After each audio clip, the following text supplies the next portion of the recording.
sungguh teramat baik. Kau jadikan hidupku berarti.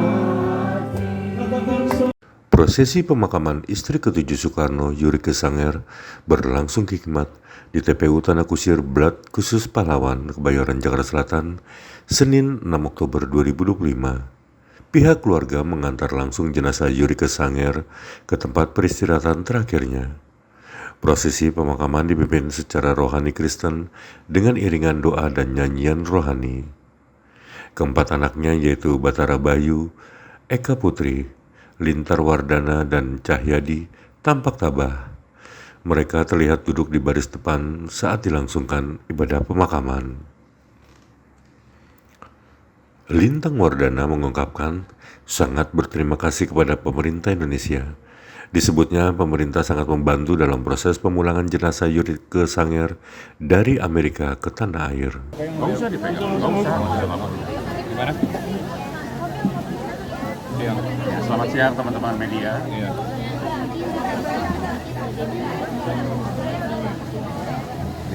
Oh iya, mungkin pertama-tama saya atas nama keluarga mengucapkan terima kasih buat teman-teman media yang hadir hari ini. Ya, terima kasih perhatiannya dari awal sampai akhir gitu ya. Dari awal beritanya Mama keluar, kemudian juga sampai kemarin jenazah Mama tiba di Indonesia. Yang sekali lagi terima kasih juga sampai sekarang hari ini. Jadi buat kita seperti tadi yang sempat diomongin sama kakak-kakak kita gitu, Mama itu buat kita adalah pejuang hidup. Dia sangat seorang fighter.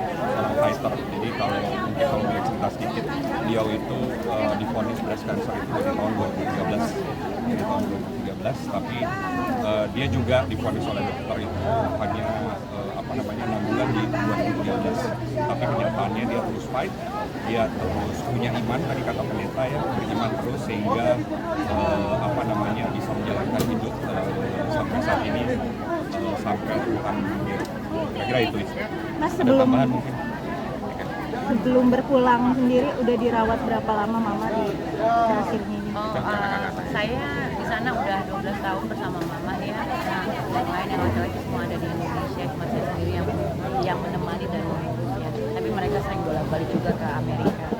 Jadi pada tanggal 15 September pagi-pagi itu Mama saya mengeluh chest pain ya, sakit dada dan muntah. Dan langsung saya larikan ke emergency dekat rumah yang terdekat karena chest pain itu kan kita harus cepat. Kemudian 15 itu di emergency sampai malam, tengah malamnya dokter menyatakan bahwa sudah nggak bisa bikin apa-apa. Itulah di mana dokter menanyakan apa yang saya harus buat gitu. Dan Mama saya bilang saya tidak akan pernah menyerah dokter, tapi semua tergantung kepada Tuhan. Itu di hari Senin dia ngomong begitu. Subuh-subuhnya hari Selasa dia masuk ke ICU kita masih sempat ngobrol, masih sempat saya mendengarkan lagu-lagu rohani kepada dia. Dan hari Selasa karena memang tidak boleh ditemani karena itu ICU, saya pulang, pagi-paginya saya kembali dia sudah koma. Dan di hari Rabu itu jam 7.30 waktu Amerika dia dipanggil Tuhan. Jadi prosesnya cuma 2 hari ya, 2 hari, dimana dokter sudah berubah. Tapi Mama saya sendiri bilang saya nggak akan mau menyerah, tapi semua tergantung Tuhan. Dan Tuhan kasih yang terbaik buat Mama saya di hari Rabu, gitu deh. Dari vonis 6 bulan bisa bertahan 12 tahun Kak. Berarti perjuangan Mama sangat-sangat Iya betul, memang. Jadi saya yang komunikasi terus dengan cancer dokternya, memang kita sepakat di adik kakak ini tidak memberitahukan hal yang terburuk kepada Mama saya untuk menjaga perasaan dia ya. Jadi kita terus kontrol dan cancernya itu naik turun.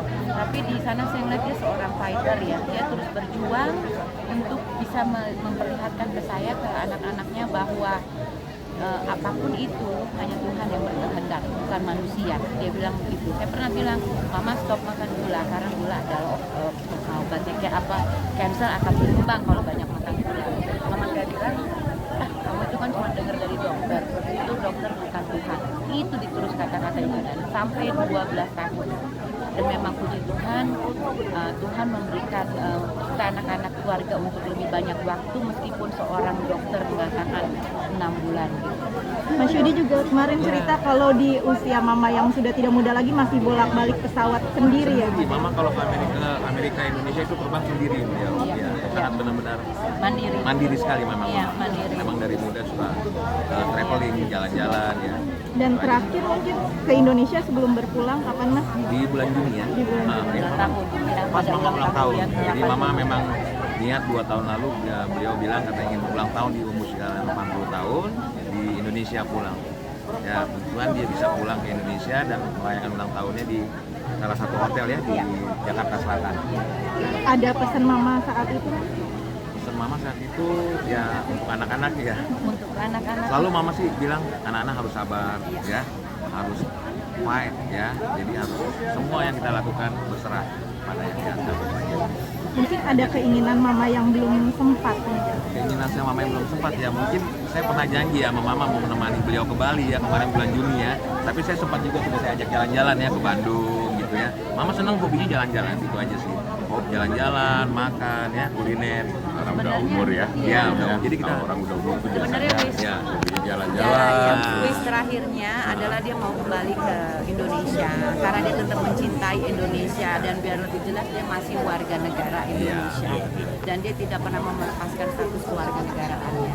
Dia sangat mencintai, dia sangat nasionalis. Makanya apapun itu saya tetap mau pulang ke Indonesia, dikuburkan di Indonesia karena itu adalah tanah air saya. Kita juga mau mengucapkan terima kasih kepada pemerintah Indonesia ya, selama ini support pada saat kejadian. Ya, Pemerintah Indonesia khususnya untuk Kementerian Luar Negeri membantu kita dan urus administrasi mama di Amerika yang tadinya butuh waktu lama tapi bisa dipersingkat. Ya puji Tuhan birokrasinya bisa dipersingkat. Ya, saya kira itu sih. Kepada konjen Indonesia yang ada di Los Angeles, Bapak Purnama dan Ibu Kemenlu juga, kami mengucapkan banyak terima kasih dengan bantuannya, dengan paperworknya yang menurut saya itu tidak mungkin diekspedite, tapi dengan bantuan beliau dan yang pasti bantuan Tuhan yang di atas itu sangat dipermudah karena kepulangan mama kami itu sangat-sangat sekali dipermudah dari pemerintah Indonesia dan pemerintah Amerika itu sangat saling koordinasi ya seperti. Jangan lupa subscribe ya.